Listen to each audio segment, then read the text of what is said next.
Va ora in onda la chiusura delle borse, realizzato in collaborazione con il Sussidiario. Radio Libertà, in collaborazione con il Sussidiario TV, presenta la chiusura delle borse di oggi.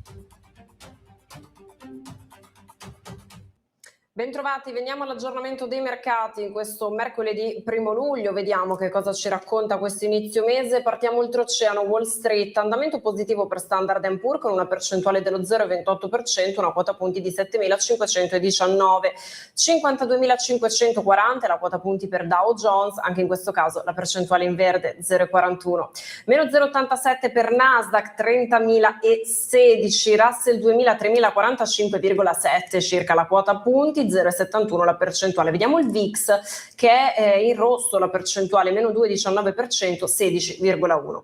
Spostiamoci a vedere insieme il valutario dollaro 101,3, euro dollaro 1,13, cambio sterlina dollaro 1,32.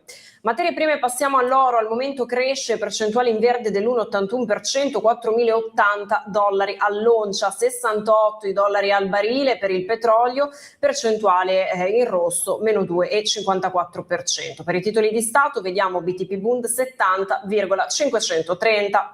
Parentesi sulle criptovalute, Bitcoin 60.263 dollari, 1.624 sono i dollari per Ethereum. Sono le 17.31, concluse quindi da un minuto preciso le contrattazioni in piazza affari, chiude così in negativo meno 0,08%, FTSE MIB 51.641 la quota punti.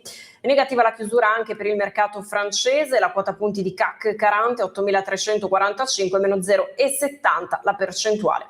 Meno 0,21% per il mercato spagnolo, la quota punti di IBEX 35 19.430. L'unico indice dell'Eurozona che chiude in positivo con una percentuale dello 0,29% è il mercato tedesco, una quota punti per il DAX di 25.069.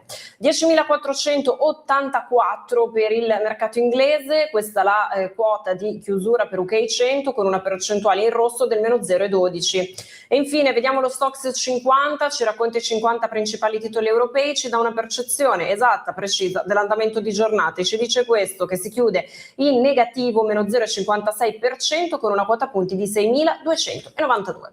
E questi gli aggiornamenti, gli ultimi per la giornata di oggi. Grazie, un buon proseguimento di serata.